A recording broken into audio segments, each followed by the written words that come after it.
Imagina só, entregar as chaves de uma Ferrari com um tanque cheio para alguém que não sabe nem ligar a seta. Nossa, o desastre. O desastre não é nenhuma possibilidade, né? É uma certeza absoluta. E, bom, na nossa imersão de hoje, a gente vai explorar basicamente a versão histórica dessa analogia. Nós vamos olhar para esse abismo que é histórico e psicológico entre você ter um talento extraordinário, uma força assim incalculável, e não ter o menor controle sobre si mesmo. É o famoso poder sem domínio próprio. Exatamente. O perigo de ter muito poder e pouco caráter. E para isso, a gente vai dissecar um dos casos mais fascinantes do Antigo Oriente Próximo, que é a narrativa hebraica de Shimshon. Ou Sansão, para a maioria das pessoas, né? Isso, Sansão.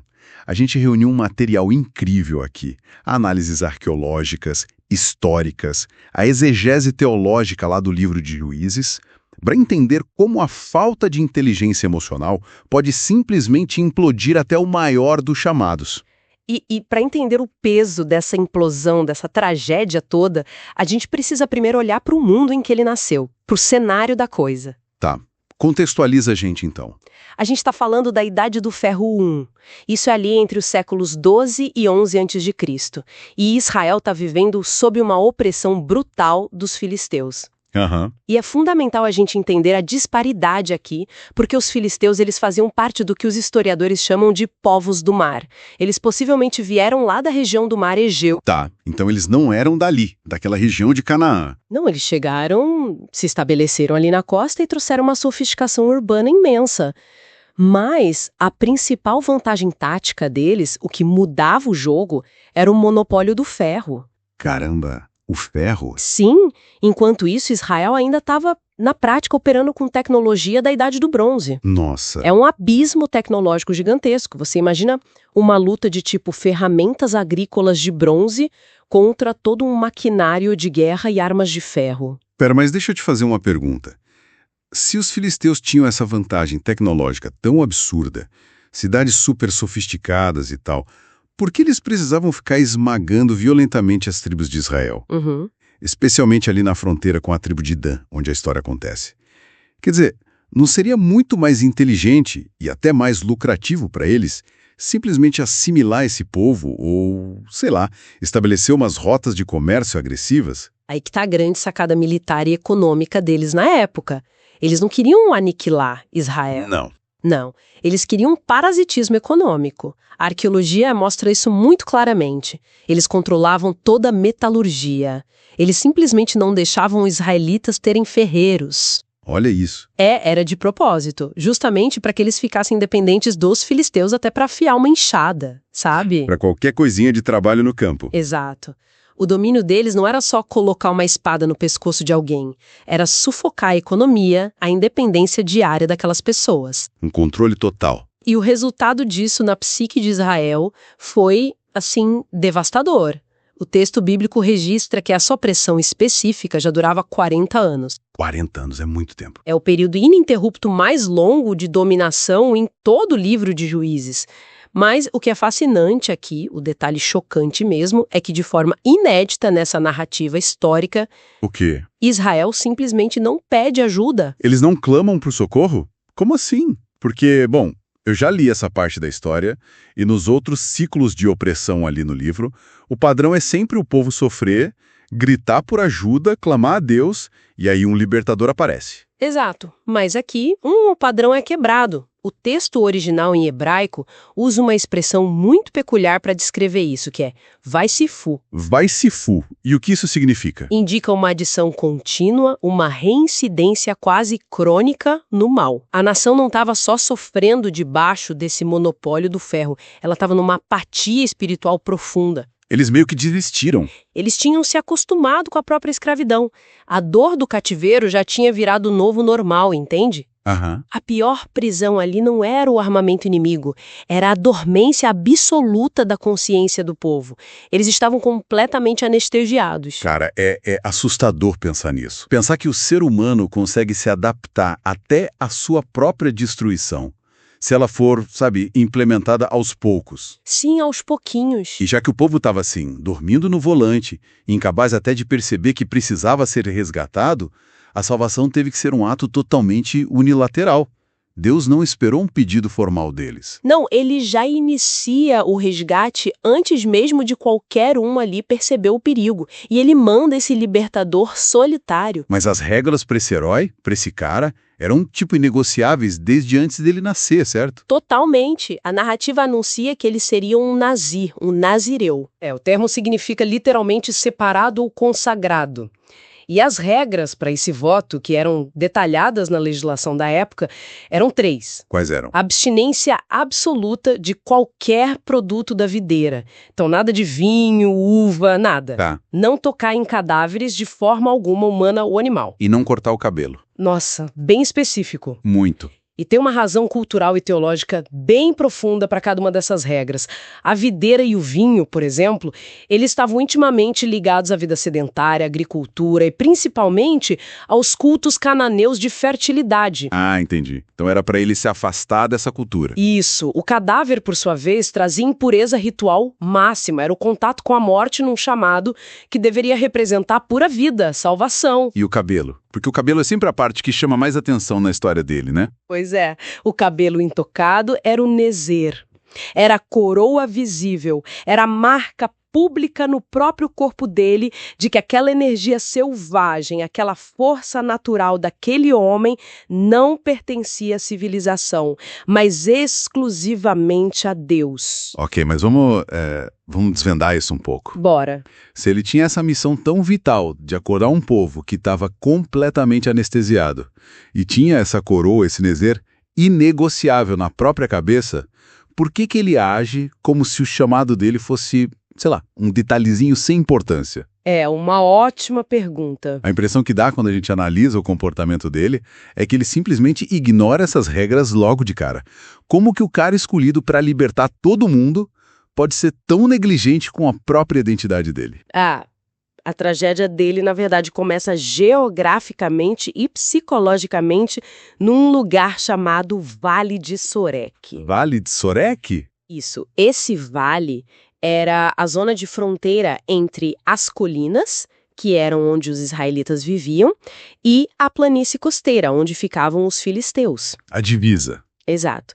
Era uma fronteira geográfica, claro, mas acima de tudo era uma fronteira moral. E a primeira grande decisão autônoma dele na juventude, já como adulto, é descer a essa fronteira até uma cidade chamada Timnat. Para se casar com a mulher filisteia, né? Justamente, ele quer se casar com uma mulher filisteia.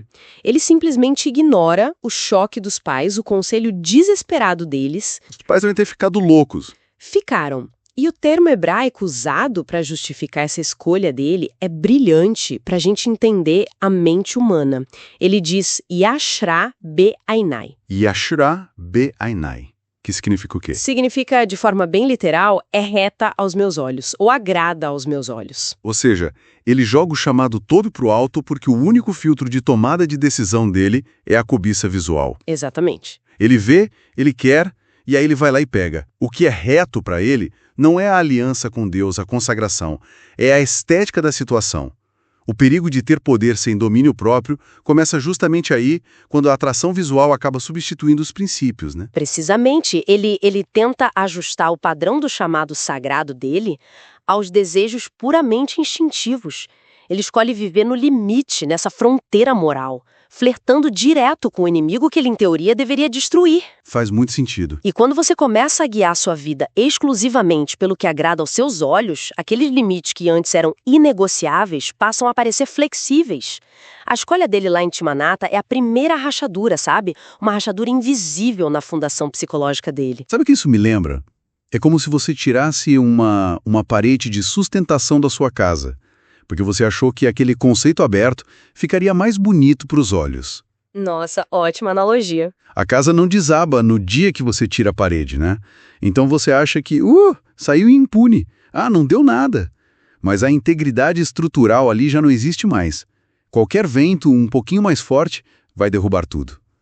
Perfeito. E esse vento mais forte, essa exposição da fragilidade estrutural dele, acontece justamente no caminho para Timinata. Porque ele acaba de provar que negocia o chamado dele por um prazer visual, né? Mas essa cobiça é só o sintoma de uma doença muito maior, que é a necessidade de gratificação imediata. E essa doença fica, assim, escancarada no famoso e bem bisado episódio do leão. É aqui que a coisa fica realmente interessante. E até um pouco literal. Sim. Ele está no caminho, um leão ataca ele, e a narrativa diz que abre aspas, Espírito do Senhor se apodera dele, e ele vai lá e rasga o animal ao meio com as próprias mãos. Mas é o que acontece depois que eu acho fascinante. Conta aí. Um tempo depois, ele volta no mesmo lugar, vê que um enxame de abelhas fez uma colmeia na carcaça daquele leão que ele matou, e ele simplesmente decide ir lá, pegar o mel e comer. Mas antes da gente entrar na parte do mel em si, é crucial a gente entender como a mente daquela galera do Antigo Oriente Próximo compreendia essa ideia do Espírito do Senhor vindo sobre alguém. Ah, legal. Como era? O texto usa o verbo lepatã. Isso indica uma ação impulsionadora, tipo uma agitação violenta. Não é aquela coisa suave. Não estamos falando de um processo de santificação moral que transforma o caráter da pessoa de dentro para fora. Era visto como uma capacitação externa, uma coisa súbita e avassaladora para uma tarefa específica. Entendi, tipo uma ferramenta mesmo. Isso, era como uma ferramenta super pesada sendo empunhada por um artesão. Isso explica como que ele podia ter esse poder divino todo operando nele e, ao mesmo tempo, agir de forma tão infantil e imatura. A força física não garantia o caráter moral. Exato. E a prova disso é a carcaça do leão. E a tradução dessa parte pra gente meio que esconde um detalhe bem repulsivo da história, não esconde? Muito. Porque, sei lá, a gente lê e imagina um esqueleto limpinho, branquinho, com os favos de mel bonitos pendurados. Mas, linguisticamente, a história é muito mais grotesca, né? É muito pior. O texto hebraico ali usa a palavra geviat, que não deixa nenhuma dúvida, tá? É um cadáver putrefato, é uma carcaça em plena decomposição. Credo. Biologicamente falando, até existem algumas espécies de abelhas ali na região que podem construir colmeias em carcaças secas pelo sol forte do deserto. Mas, teologicamente, aquilo era um abismo de impureza. Uma violação direta do voto. Direta. E o verbo que descreve a ação dele pegando o mel é radar. Significa raspar, arrancar com as mãos. Então imagina a cena, ele literalmente enfiou as mãos nas entranhas de um cadáver fedorento em decomposição só para extrair um lanchinho doce. Que loucura. Ele violou de forma brutal a segunda regra do nazereado dele. E por um capricho. Cara, e eu acho que qualquer pessoa que tá ouvindo a gente agora consegue, infelizmente, se identificar com a armadilha psicológica que se forma bem aí. Sim, com certeza.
Credo. Biologicamente falando, até existem algumas espécies de abelhas ali na região que podem construir colmeias em carcaças secas pelo sol forte do deserto.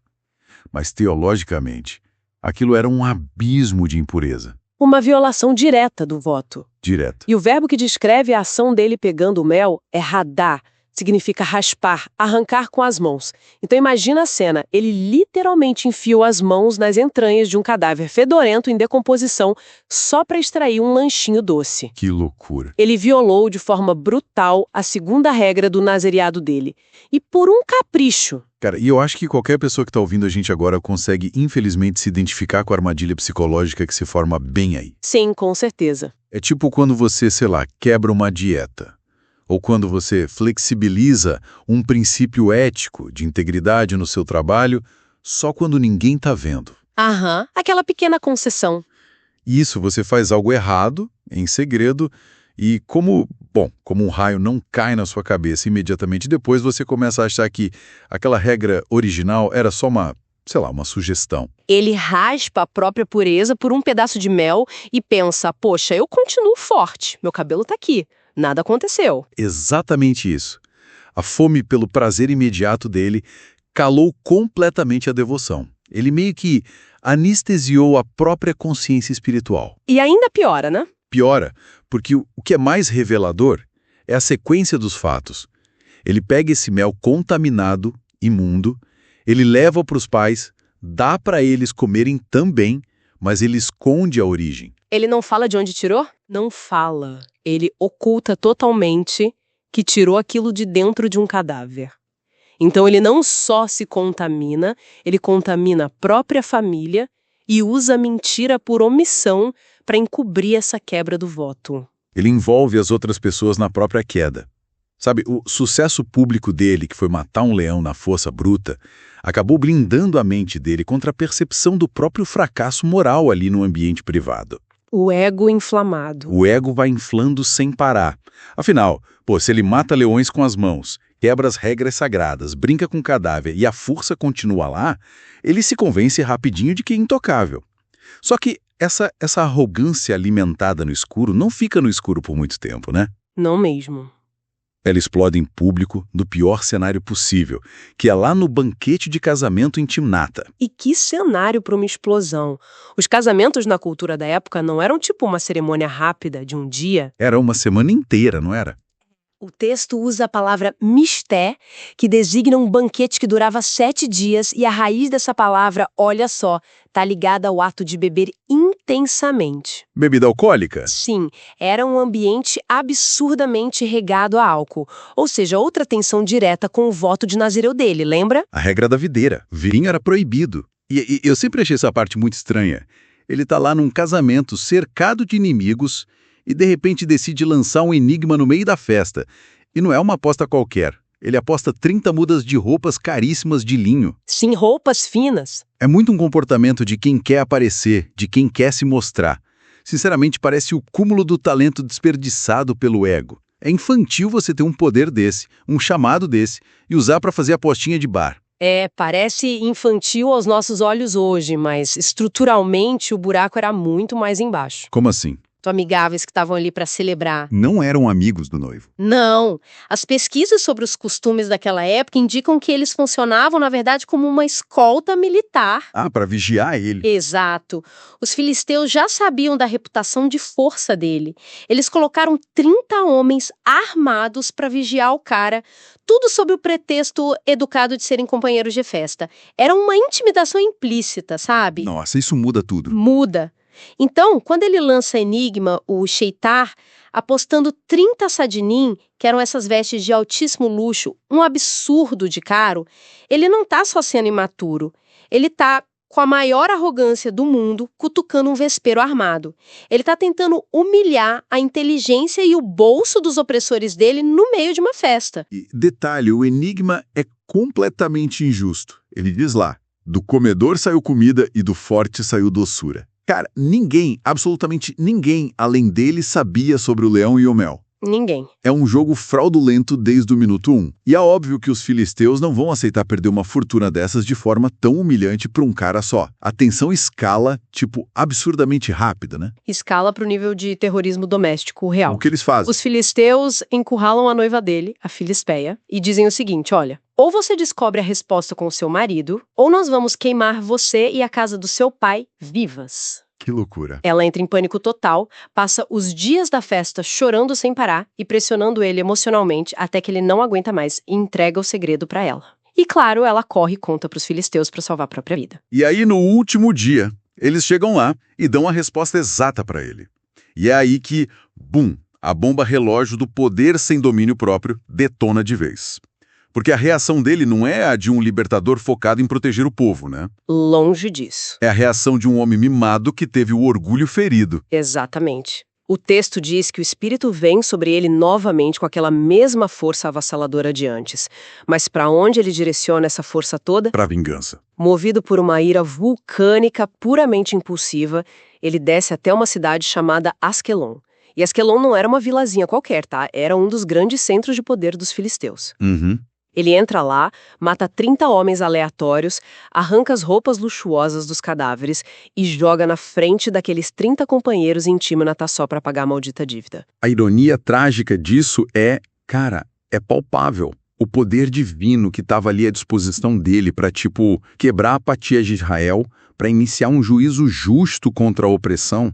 Era para isso que ele tinha força? É, mas por causa da falta absoluta de controle emocional, de domínio próprio, ele transforma uma capacitação de libertação nacional em um banho de sangue motivado por pura vingança pessoal só para quitar uma aposta. Exato. A força operava nele, beleza, mas o caráter não existia para direcionar essa força. Ele vivia só pelos instintos, confiando na força bruta para resolver todos os problemas que a própria falta de princípios dele criava. E tudo isso prepara o terreno para o desfecho mais sombrio da narrativa. A conta desse estilo de vida finalmente chega. E chega cobrando com juros, com uma ironia poética e teológica pesadíssima. Sim. Então, que Shimshon deriva diretamente da raiz Shemesh, que significa sol ou luminosidade. Cara, iluminado. O destino dele era ser a grande luz a brilhar na escuridão daquela apatia toda de Israel. Ele era o herói luminoso. Mas como esse herói tomava as decisões dele a vida toda? Baseado exclusivamente no que agradava aos olhos. Exato. A cobiça visual era a única bússola que ele usava. O que torna o fim dele, lá depois daquele episódio fatídico em que a Dalila corta o cabelo dele, um verdadeiro golpe de mestre literário, sabe? Sim. O homem, cujo nome significa sol, e que vivia ditado por tudo que os olhos desejavam ver, termina exatamente como? Cego. Cego. A luz dele se apaga, os olhos são literalmente arrancados, é a escuridão mais absoluta possível. E os registros históricos que a gente tem sobre as punições no Antigo Oriente Próximo iluminam muito o horror dessa cena toda. Porque essa prática filisteia de vazar os olhos de inimigos notáveis não era só para incapacitar a pessoa de lutar. Era humilhação. Era para desumanizar. Eles queriam quebrar o espírito dele. E aí eles o levam para Gaza, que era o centro de poder inimigo, e acorrentam ele num moinho de grãos, provavelmente lá no templo do deus deles, o Dagon. E moer grãos é um trabalho pesado, né? A gente precisa entender o que o moinho representava culturalmente. Ficar empurrando aquela pedra pesada, rodando em círculos. Era um trabalho exaustivo que era reservado quase exclusivamente às mulheres, que estavam na hierarquia mais baixa de escravidão, ou a animais de tração, tipo burros de bois. Ou seja, é a humilhação levada à potência máxima. O guerreiro invencível, aquele poço de masculinidade letal que dilacerava leão com a mão, agora está cego, andando em círculos, fazendo trabalho de animal de carga para alimentar justamente os inimigos que ele deveria ter destruído. É o ápice da tragédia. Aquele que teve o maior poder de sua geração, mas se recusou a exercer domínio sobre os próprios instintos, acabou assim completamente dominado. Encoleirado mesmo. O perigo do poder sem caráter é que ele é, no fim das contas, só o prelúdio para o desastre público. O abismo é imenso. É triste de ler. Mas, curiosamente, é bem nesse fundo do poço, nesse moinho escuro e sujo, que a narrativa exibe um dos contrastes teológicos mais lindos e fascinantes de todos. Qual? O texto original insere uma observação minúscula, quase passa batido, mas que muda tudo. Diz que enquanto ele moía lá no escuro do cativeiro, o cabelo da cabeça dele, que era a marca do Nézer, a coroa da consagração, começou a crescer novamente. Cara, os filisteus estavam tão bêbados de vitória, tão ocupados rindo dele, que nem perceberam a regeneração silenciosa daquele voto que eles acharam que tinham destruído para sempre, né? Exatamente. O crescimento do cabelo é um marcador literário de que a graça atua até no vale da humilhação extrema. Uau! Foi preciso ele perder a visão física, que foi a mesma visão que causou a queda dele desde lá do Vale de Sorek, para que ele finalmente começasse a recuperar a visão espiritual. É só lá na escuridão daquele moinho, destituído de toda a força natural e orgulho, que ele reconhece a dependência total dele. Isso faz muito sentido com o fim da história. Sim, porque não é por acaso que na cena final, quando ele derruba as colunas do templo e morre junto com os filisteus, é a única vez em toda a história que ele não age por puro instinto, mas ele clama a Deus pedindo que se lembre dele. É a primeira vez que ele ora de verdade. Fica muito claro com essa análise que a unção, o talento inegável e essa capacidade de realizar grandes feitos não validam o caráter de ninguém. De jeito nenhum. O sucesso público, como você rasgar um leão, não é prova de que você está imune ao fracasso. O colapso, ele nunca acontece de um dia para o outro. Ele começa no momento exato em que você enfia a mão no primeiro favo de mel proibido lá no escuro e acha que ninguém viu. Exatamente. Sem domínio próprio, a força não é uma ferramenta de construção. Ela vira uma arma engatilhada, apontada para a própria cabeça de quem está empunhando. Cara, essa imersão nos costumes antigos de Canaã muda totalmente a nossa perspectiva sobre essa história. Muda. Tudo. Mas, enquanto a gente vai encerrando a nossa conversa de hoje, tem um último aspecto desse drama todo que não me sai da cabeça e que os estudiosos levantam com muita ênfase nas nossas fontes. Qual? É que a maioria das pessoas acha que o ápice da tragédia de Sansão foi o momento em que os olhos dele foram arrancados. Ou sei lá, quando ele foi acorrentado lá no moinho em Gaza. Mas a exegese aponta que o ponto mais aterrorizante da história, a tragédia irreversível mesmo, acontece alguns momentos antes. Logo depois que cortam o cabelo dele. E isso, o texto narra que, quando os filisteus invadem o quarto para prender ele acorda e pensa consigo mesmo, eu sairei como das outras vezes e me livrarei. Mas aí vem a frase mais sombria de todo o relato. O texto diz, ele não sabia que o Senhor já tinha se retirado dele. Nossa, pesado. É o que os especialistas chamam de o silêncio da partida divina. É o momento exato em que a essência de tudo que ele era foi embora. E ele estava tão cego pelo próprio ego, tão anestesiado com as próprias vitórias, que ele nem sequer notou a diferença. É assustador. E isso deixa a gente com uma pergunta bem incômoda, que pelo menos para mim fica ecoando. Porque a gente passa muito tempo com medo de que as nossas falhas sejam expostas em público, de que, as consequências desabem sobre a gente lá no moinho. Mas e se o momento mais perigoso das nossas vidas não for o fracasso visível? E se a verdadeira tragédia acontecer naqueles momentos em que a gente continua tendo sucesso na nossa própria força, resolvendo tudo no automático, completamente alheios ao fato de que aquilo que era essencial, aquilo que nos sustentava desde o início, já se retirou silenciosamente da sala há muito tempo? Fica a reflexão. Até a próxima imersão.